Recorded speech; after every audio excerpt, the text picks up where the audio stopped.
बंधु माने जदि आपण तीनोटी निर्दिष्ट संकेत देखुछंती तेबे अनुभव करंतु जे एक प्रमुख रहस्य उन्मोचित हेबाको जाउछि।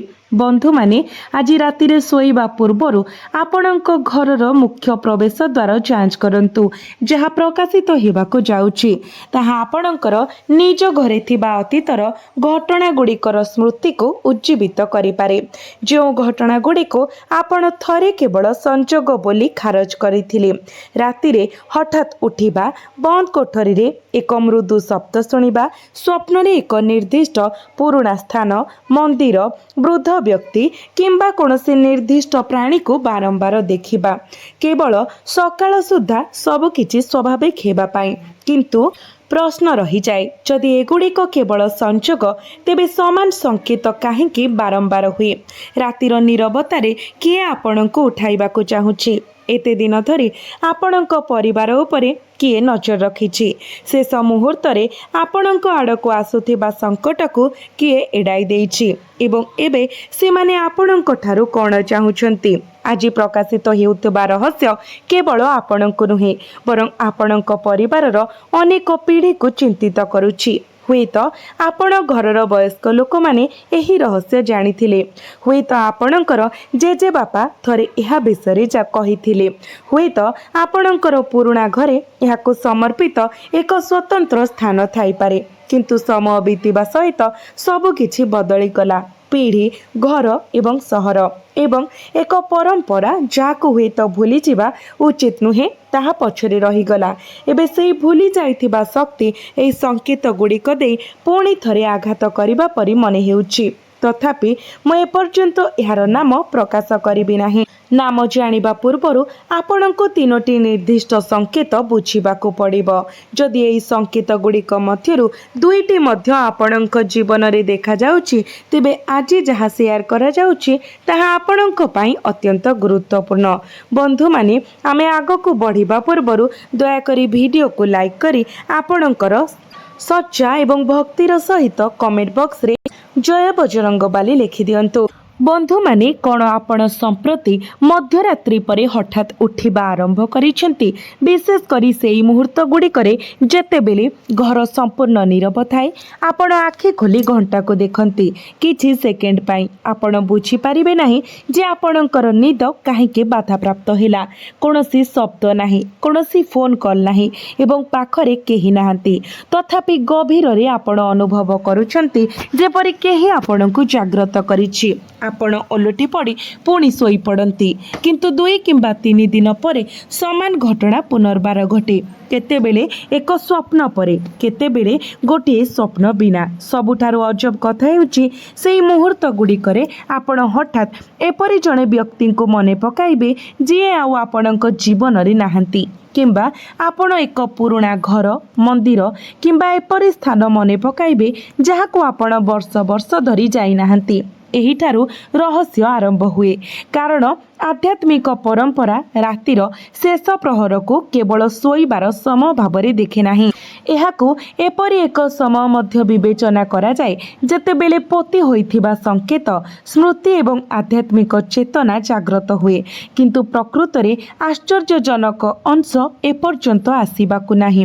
द्वितीय संकेत आपणकर घरर द्वारबंधरे किंबा एहार निकट आख पाखरे देखा जाए। जदि वर्तमान एक निर्दिष्ट प्राणी, प्रतीक किंबा दृश्य बारंबार आपणकर आखि को आकर्षित करिछि तेबे तुरंत एहाको भय सहित देखंतु नाही, बरं काहेकि आपणकर ध्यान एहा आडको आकर्षणीय होई रही थाए ताहा उपरे चिंतन करंतु। गोटिए दिन आपण एहाको रास्ता रे देखंती, परवर्तीटी एक फोटोग्राफ रे, तृतीयटी एक स्वप्न रे एवं तापरे से समान प्रतीक आपणक सम्मुख रे एक मंदिर रे देखा जाए। आपण एहाको एक संजोग बोली खारज करि पारंती। किंतु आध्यात्मिक विद्या सूचाई दिए जे जेतेबेले एक विस्तृत पारिवारिक परंपरा मन को डाके यह सरल शब्द रे प्रकाशित हुए नाही, यह प्रतीक माध्यम रे देखा जाए।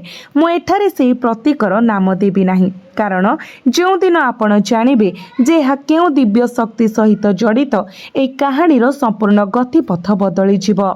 वर्तमान तृतीय संकेत विषय विचार करंतु, जहाँ सबुठारु विपदपूर्ण। कारण यह एक आध्यात्मिक संकेत भाव में चिन्हिबा परिवर्ते लोक माने परस्पर को दोष देवाको प्रवृत्त हुअन्ति। घरे हठात झगड़ा बढ़िबा, सामान्य कथा उपरे क्रोधर प्रकोप, यह आसीबा मात्रे टंका खसी जिबा, शेष मुहूर्त रे कार्य भांगी जिबा, परिवारर जड़े सदस्य निरंतर दुखित रहिबा, काहार क्यारियर रे बाधा, व्यवसाय रे हठात मांदावस्था, पुराणा विवादर पुनरावृत्ति, भाई मानक मध्यरे फाट, पति पत्नी मध्यरे भूल बुझामणा एवं सर्वोपरि घरे समस्तंक मध्यरे एक समान भावना जे किछि भूल अछि, जदिओ केही प्रकृत रे कारण चिन्हट करि पारिबे नाही। एही मुहूर्त रे आपणको अटकी आपणको परिवारर अतीत को देखिबा आवश्यक। बंधु माने आपणक घरर वयस्क मानकु गोटिए प्रश्न पचारंतु, आमर परिवार अतीत रे केउ देवता को पूजा करुथिले? केवल एही गोटिए प्रश्न पचारंतु एवं सेमानक प्रतिक्रिया देखंतु। सेमाने हठात एपरी एक नाम कहि पारंती जहा आपण वर्ष वर्ष धरी सुनी नाहंती। सेमाने मने पकाई पारंती जे आपणक जेजे बापा प्रत्येक वर्ष एक निर्दिष्ट मंदिर को जाउथिले। सेमाने आपणको कहि पारंती जे पुराणा अगणार एक निर्दिष्ट स्थान रे सर्वदा दीप जळुथिला। सेमाने आपणकर जेजे बापा अमावास्या रे करिथिबा एक विशेष पूजा पाठर कथा कहि पारंती। सेमाने एपरि किछि कहि पारंती जहा आपणक मेरुदंड रे कंपन सृष्टि करि पारे, कारण यह आपणक जीवन रे वर्तमान घटुथिबा घटना सहित जड़ित होई पारे। एवं एबे सबुठारु बड़ प्रश्न, जदि एक दिव्य पारिवारिक शक्ति ऐतिहासिक भावरे आपणक रक्षक होईछि, तेबे यह हठात काहेकि निजर उपस्थिति अनुभव करुछि? यह असंतुष्ट कि परिवार रे घटिबाकु जाउथिबा कोनोसी बड़ घटना एक संकट को एड़ाई दिया जाउछि कि ना यह आपणको पूर्वरु एक चेतावनी देउछि? बंधु माने एठारे कहानीटी गभीर हुए, कारण अतीत रे परिवार गुड़िक केवल मंदिर जाई पूजा करू नथिले, सेमाने घर भितरे किछि रीतिनीति एवं आचरण संहिता मध्य पालन करुथिले।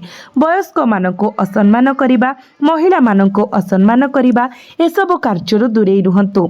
पूजा स्थल को अपरिष्कार हेबाको दियंतु नाही। घरे सबु बेले विवाद रखंतु नाही। पशु पक्षी किंबा अनावश्यक कौनसी प्राणी को कष्ट दियंतु नाही। आपणक पूर्व पुरुष माननको भूलंतु नाही। तथापि आधुनिक जीवनर दौड़रे एई जिनिस गुड़िकर गुरुत्व धीरे धीरे ह्रास पाउछि। आध्यात्मिक विश्वास अनुसार जेतेबेले एक परिवार तार मूलरू बहुत दूर को चली जाए, प्रारंभिक लक्षण गुड़िक सूक्ष्म हो जाए। एक स्वप्न, एक अद्भुत संजोग, रातिरे हठात उठिबा, एक पुराणा मंदिर विषय चिंता करिबा, किंबा जड़े वृद्ध थरे कहिथिबा किछि मने पकाइबा। तथापि जेतेबेले एही लक्षण गुड़िक बारंबार अणदेखा करा जाए, परिवार मध्यरे अस्वस्थिर भावना बढ़िबाको लागे। मु एठारे आपणक सहित आउ किछि अंशीदार करिबाको चाहे। गत किछि वर्ष मध्यरे आपणक जीवन रे एपरि कोनोसी घटना घटिछि कि जोंठारे आपण निश्चित थिले जे एक बड़ विपर्जय आसन्न? केवल शेष मुहूर्त रे परिस्थिति परिवर्तन हिब। हुए तो एक दुर्घटना एड़ाई दिया गला। जड़े प्रतारक व्यक्तिंकर प्रकृत स्वभाव समय प्रकाश पाइला। एक विशाल आर्थिक क्षति को रोकागला। मिथ्या अभियोग आसिबा पूर्व सत्य प्रकाश पाइला, किंबा असुस्थता किंबा संकट समय अप्रत्याशित साहाय्य आसिला। जदि यह घटिछि तेबे सेही दिन को मने पकाइबाको चेष्टा करंतु। आपण कोन दिने किंबा 2 दिन पूर्व स्वप्न देखिथिले? आपण कोन हठात मंदिर को जीवाको इच्छा करिथिले? कोन जणे वृद्ध आपणको अप्रत्याशित भावरे डाकिथिले? आपणक घरे एक दीप साधारण अपेक्षा अधिक समय धरी जलिथिला ना आपणक मन कोनोसी स्पष्ट कारण बिना कोनोसी निर्दिष्ट देवतांक आड़को गति करिथिला? एई छोट छोट खंड गुड़िक एई रहस्य को एकत्रित करिथाए एवं वर्तमान मु आपणको सेई शक्ति को चिन्हट करिबा पाई बहुत निकटतर करुछि। ध्यान दियंतु, यह पृथ्वी सहित आपणक वंश सहित एवं आपणक पूर्व पुरुषंक सहित जड़ित। यह भगवान शिवंक सहित जड़ित एक प्राचीन प्रतीक सहित जड़ित बोली मध्य विश्वास करा जाए। आपणक मध्यरु केतेक यह कौन ताहा अनुमान करबाकू आरंभ करिथिबे, किंतु अपेक्षा करंतु, एपर्यंत एक नाम को डेई पड़ंतु नाही। କାରଣ ଏହା କେବଳ ଗୋଟିଏ ଦିବ୍ୟ ଶକ୍ତିର ସଂକେତ ନୁହେଁ, ଏହା ତିନୋଟି ଆଧ୍ୟାତ୍ମିକ ପରମ୍ପରାର ସଙ୍ଗମ। ସେଥିପାଇଁ ବିଭିନ୍ନ ଲୋକ ଭିନ୍ନ ଭିନ୍ନ ସଂକେତ ଅନୁଭବ କରନ୍ତି। ଏହା ଏକ ପୁନରାବୃତ୍ତି ସ୍ୱପ୍ନ, ଏକ ପୁରୁଣା ମନ୍ଦିର, ଜଣେ ମୃତ ବୃଦ୍ଧ, ଏକ ନିର୍ଦ୍ଦିଷ୍ଟ ପ୍ରାଣୀ, ହଠାତ୍ ଘରୋଇ ବିବାଦ, ନିରନ୍ତର ଆର୍ଥିକ ବାଧା କିମ୍ବା ରାତିର ଶେଷ ପ୍ରହରରେ ବାରମ୍ବାର ଜାଗ୍ରତ ହୋଇପାରେ। ସବୁଠାରୁ ବଡ଼ ପ୍ରକାଶ ହେଉଛି ଏହା କିଏ ନୁହେଁ, ପ୍ରକୃତ ପ୍ରକାଶ ହେଉଛି ଏହା ଆପଣଙ୍କ ଠାରୁ କ'ଣ ଚାହୁଁଛି। ଏବଂ ଏହା ଶୁଣିଲେ ଆପଣ ହୁଏତ ବିଶ୍ୱାସ କରିପାରିବେ ନାହିଁ।